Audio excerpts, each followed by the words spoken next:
Halo semua, apa kabar? Berjumpa lagi dengan saya Erwin Supandi dari Winnerstock Indonesia.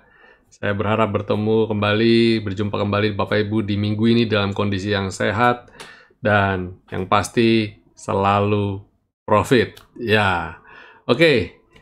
Sebelum saya mulai, saya akan mereview sedikit ya video apa yang sudah kami buat di penutupan minggu kemarin. Ya, mungkin Bapak Ibu banyak yang baru pertama kali nonton video market review ini, dan saya mau ajak Bapak Ibu untuk nonton video yang saya buat edisi Happy Lunar New Year ya, Chinese New Year, dan saya beri judul adalah Year of Bullish. Kenapa saya beri nama Year of Bullish?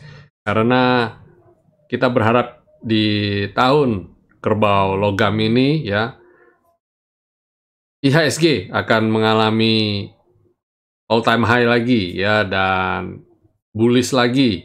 Dan ini ya bukan sekedar nujum ya, maksudnya kayak seperti ramalan ya. Kita melihat memang ada potensi ke arah sana. Dan kita melihat IHSG kan dari titik harga hari ini ya, untuk mencapai all time high-nya itu sudah tidak jauh lagi.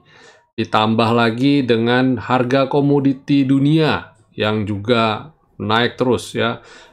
Kita sebut saja harga minyak ya, yang naik terus hari ini, bahkan sudah sempat di atas 60 US dollar per barel. Terus harga komoditi lainnya seperti nikel, logam-logaman ya, emas juga lumayan baik harganya di sekitaran 1800-an per troy ounce. Dan kemudian ada apa lagi? Timah, copper ya, itu wow, naik semua bullish, harga komoditi bullish. Dan kita berharap harga CPO juga kembali bullish, juga bagus lagi. Dan tentu saja katalis positif lainnya yang mengiringi naiknya IHSG adalah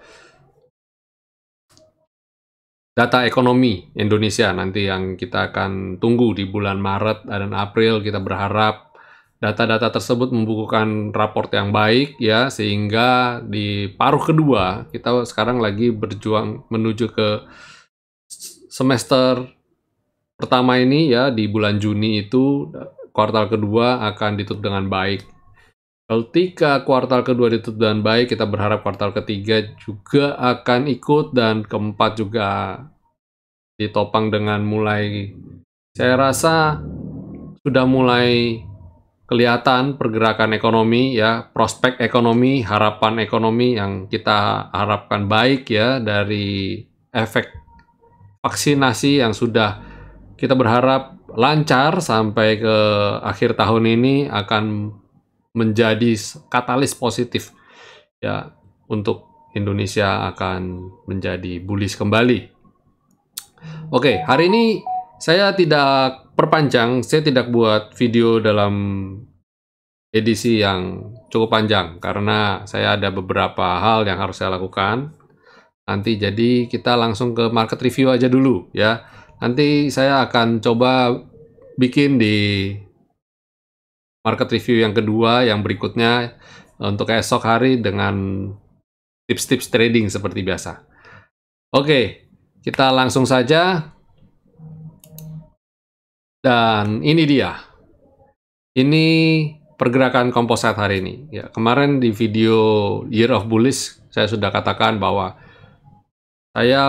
walaupun IHSG masih bergerak di range sideways, tapi salah satu katalis positifnya yang saya senangi adalah dia ada di level di atas 6.200. Dan hari ini mencoba untuk breakout di level 6.286, yang mana saya melihat itu satu positif sekali ya. Kalau bisa breakout itu keren banget. Ini orang banyak takut di beberapa waktu kemarin, kita kan sempat takut apakah yang terjadi head and shoulder dan sebagainya, tapi ternyata ketakutan kita tidak beralasan. Nyatanya IHSG malah rebound ya, bagus lagi. Dan keren ini, saya lihat keren banget. Kalau dia bisa breakout keren ya. Dan kita melihat lagi oh hari ini gap up rupanya, ya ada gap up tipis, tapi it's okay lah. Kalau mamanya koreksi ya dia breakout dulu besok, nanti mungkin hari Rabu dia akan ya mencari keseimbangan baru dan dia akan turun sedikit dan dia baik lagi, naik lagi.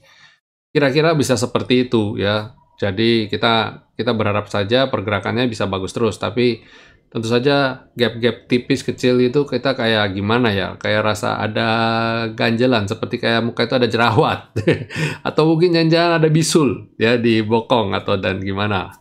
Jadi saya lihat ya jangan gitulah. Kalau mau rebound rapi ya, rapi. Saya nggak tahu apakah hari ini sentimennya cukup bagus ya. Hari ini yang salah satu jadi katalis positifnya yaitu di rilis neraca perdagangan Indonesia year on year, perbandingan antara 2020 Januari 2020 dan Januari 2021, yang mana secara balancing ya, maksudnya secara neraca surplus karena ekspor Indonesia lebih banyak daripada import. Cuma yang dikhawatirkan justru importnya. Jadi tadi ada diskusi, maksudnya apa nih? Maksudnya dari neraca perdagangan ini. Jadi kita lihat tahun 2020, Januari 2020, neraca perdagangan Indonesia dibukukan ekspornya sekitar level 14% kalau nggak salah. Coba saya cek. 12,24%, dan kemudian untuk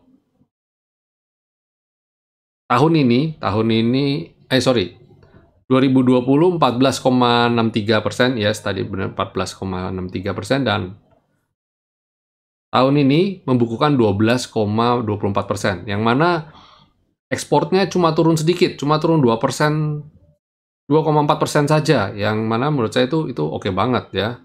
Walaupun konsensusnya mengatakan mungkin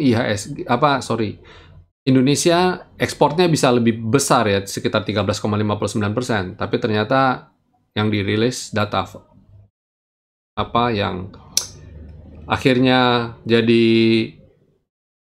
realnya ada di 12,24%. Sedangkan importnya itu yang agak, kalau saya bilang turunnya cukup jauh ya. Kita import di tahun 2020 Januari, di periode yang sama ya, setahun yang lalu, itu importnya minus 0,47. Sedangkan di tahun ini ya, importnya itu minus 6,49%. Itu turunnya jauh sekali. Jadi Indonesia itu masih sangat jauh sekali dia importnya.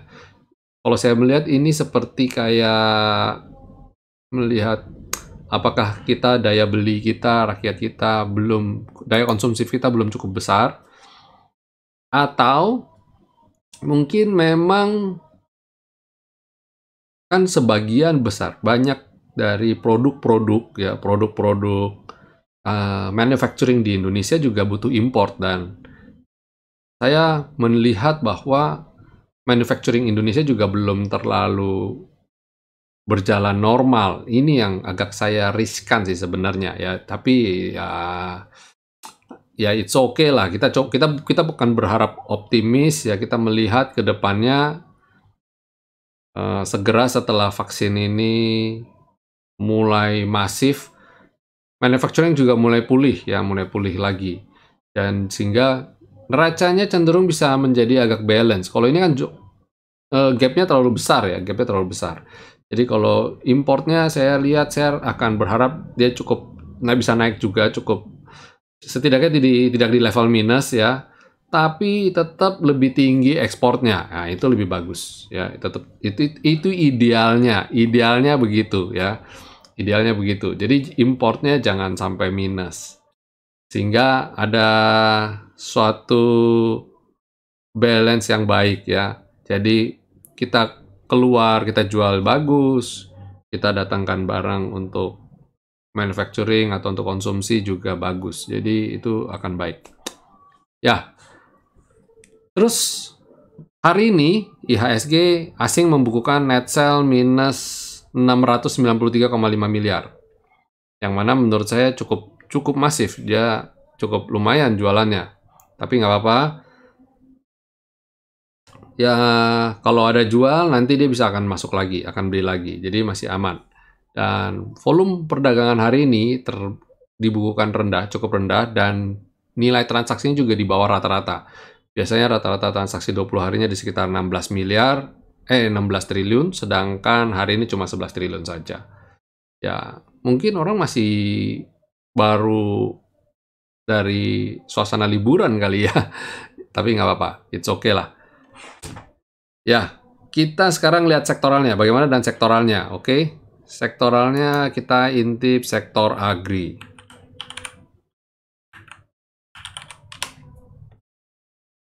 Oke, sektor agri menunjukkan perbaikan ya. Kita lihat dia berhasil tertahan di level supportnya, selendang, dan sekaligus ada skyline juga di situ. Ini good ya. Jadi yang teman-teman, Bapak Ibu yang ada di sektor ini, yang ada di LC, Pali, ya hold aja lah. Saya melihat dalam waktu dekat dia potensial untuk rebound. Harga CPO-nya juga mulai membaik kok. Terus kemudian Basic Industry. Wow, Basic Industry hari ini rebound keren banget ya. Setelah kena sini mantul dia. Ya, kelihatan sekali sih sebenarnya selendangnya juga berubah dari pink ke biru ya, yang mana memperlihatkan itu suatu tren yang bagus, yang positif. Kita lihat ini biru muda ini dia naik terus ya. Ini terus waktu koreksi dia berubah jadi pink tapi tertahan di level skyline dan dia juga naik. Jadi kalau kita tanpa melihat candlestick, cuma fokus liatin selendang dan garis ini aja udah kelihatan sih trennya sebenarnya. Pada dasarnya Basic Industry ini trennya juga masih bagus, masih bullish ya. Kemudian consumer. Wah, consumer masih tertahan di bawah selendang ya, masih konsisten. Konsisten sekali, konsisten bearish maksud saya ya, hati-hati. Kemudian ada infrastructure. Wow, lumayan ya. Dia naik kembali ke atas selendang, tertahan. Kemarin kan dia rebound dari skyline ya, tertahan di level skyline. Terus kemudian rebound dan naik lagi di atas selendang. Ini kita berharap infrastruktur bisa naik di atas 1030. Itu lumayan menarik ya, Bapak Ibu bisa pantau emiten-emitennya. Kemudian mining sedikit koreksi, tapi it's okay, masih oke banget. Dia selama ada di atas selendang, sideways, cenderung up ya, masih oke banget. Kemudian setelah mining ada miscellaneous industry. Miscellaneous industry, ya ini dia nih. Sayang sekali ya, tadi udah bagus banget, udah keluar jebret, ternyata menjelang penutupan itu. Karena saya rasa dia mau coba untuk nutup gap dulu kali. Ya, kalau bisa nutup gap dulu ya oke lah ya. Terus kemudian ada trade. Wow, trade masih konsisten naik terus. Wah, ini keren banget ini trade. Jangan Bapak Ibu pantau sektornya ya. Setelah itu ada properti. Keren. Memang hari ini properti keren banget ya. Kita tadi pagi ada rekomendasi dan kemarin-kemarin sebenarnya saya juga udah kode ini. Kita cukup bersabar lama ya di emiten-emiten konstruksi dan hari ini emiten konstruksi lumayan. Tadi sempat naik, walaupun penutupan dia koreksi, it's okay. Kita berharap dia bisa rebound lagi. Dan ada emiten-emiten properti lain yang saya sudah sejak tanggal 10. Sejak tanggal 10 saya sudah kode SMRA ya. Terus ada tanggal 9 ada Pakuwon ya. Nanti itu dari sejak tanggal 9 dan tanggal 10 kita sudah rekomendasikan untuk sektor properti. Bahkan konstruksi dari tanggal 8 saya sudah kode Waskita ya. Tanggal 5 Citra. Jadi udah dari beberapa waktu kemarin ini Kak, seperti saya bilang di video kemarin, IHSG pada dasarnya saat ini sedang bullish. Jadi Bapak Ibu kalau seumpama tradingnya benar, masuknya bertahap, dan sabar, hampir bisa dipastikan profit itu pasti akan datang gitu ya. Jadi penting sekali kita mengelola psikologi market yang benar, trading yang benar, dan mindset yang benar. Itu sebabnya saya ajak Bapak Ibu untuk bergabung bersama kami di Winner Stocks Indonesia. Ya, mumpung masih harga promo, kita masih perpanjang harga promo edisi Imlek dan Valentine ya. Untuk bergabung bersama kami segera saja ya. Mumpung masih di awal tahun, seperti saya bilang, Year of Bullish. Ya, nanti jangan sampai ketinggalan kereta, Bapak Ibu. Kelihatannya marketnya enak ya naiknya, tapi dalam perjalanannya kita seolah-olah seperti sedang ikut rodeo. Bapak Ibu pernah nonton film rodeo ya? Film rodeo itu bull itu nggak duduk manis kita naik di atas bull jalan-jalan, nggak bisa ya. Namanya bull itu ingat bull ya. Bull itu bukan identik dengan cow. Cow itu sapi. Bull itu banteng, Bapak Ibu ya. Banteng karakternya itu nanduk. Jadi Bapak Ibu harus paham betul ya bagaimana caranya seperti rodeo ya, pegangan yang benar, perangkat yang benar, dan tentu saja harus berlatih ya, nggak bisa. Kita orang awam main langsung naik rodeo bisa patah tulang belakang kita, terlempar gitu ya, nggak bisa, harus profesional. Oke ya. Sebelum saya mulai rekomendasi 5 rekomendasi saham yang akan saya rekomendasikan buat besok, saya ajak Bapak Ibu juga jangan lupa untuk subscribe channel YouTube Winner Stocks Indonesia kami, dan jangan lupa untuk nyalakan tombol loncengnya, dan serta jika Bapak Ibu banyak mendapat manfaat dari video-video kami, jangan lupa juga untuk beri jempol ya, dan untuk mendukung agar channel ini bisa semakin berkembang lagi, saya ajak Bapak Ibu untuk share video-video kami sehingga semakin banyak trader Indonesia yang mendapat manfaat dari video-video kami. Oke, sekarang kita akan bawakan 5 rekomendasi. Kira-kira besok apa sih yang bisa kita perhatiin ya. Untuk pertama ada di Pegas. Yes, Pegas. Menarik untuk diperhatikan karena apa? Dia masih ada di level support. Baru bangkit dari V-line dan saat ini ada di selendang dan mau naik ke atas skyline. Kalau di atas skyline itu confirm rebound bagus ya. Setelah Pegas ada Java yang mewakili sektor basic industry. Ini juga masih belum terlalu jauh dari supportnya. Silakan Bapak Ibu pilih ya mana aja dan tentukan kapan harus entry yang terbaik ya. Terus kemudian ada Semen Gresik juga mewakili dari sektor basic. Nah ini dia juga sama ya, masih di level support dan target saya nggak muluk-muluk sampai skyline. Kalau skyline tembus breakout, cakep ini ya. Kemudian ada MTK. MTK menarik karena ini ada di chartnya yang uptrend ya, bagus sekali dan sekarang lagi pullback dan ada dekat di area support. Nah yang kayak gini adalah area titik-titik level uptrend yang bisa kita beli ya. Kemarin saya ada kasih pembelajaran tips, ada 3 video, silakan Bapak Ibu simak lagi ya, belajar lagi, lihat-lihat lagi. Ini kapan waktu yang terbaik untuk beli dan sebagainya. Saya sudah bilang kan, kalau kita beli saat ini, level saat ini, di kondisi saat ini, jangan beli ketika dia buy high, sell higher ya. Riskan untuk koreksi. Kita buy low, sell higher. Buy on support adalah lebih ideal. Oke.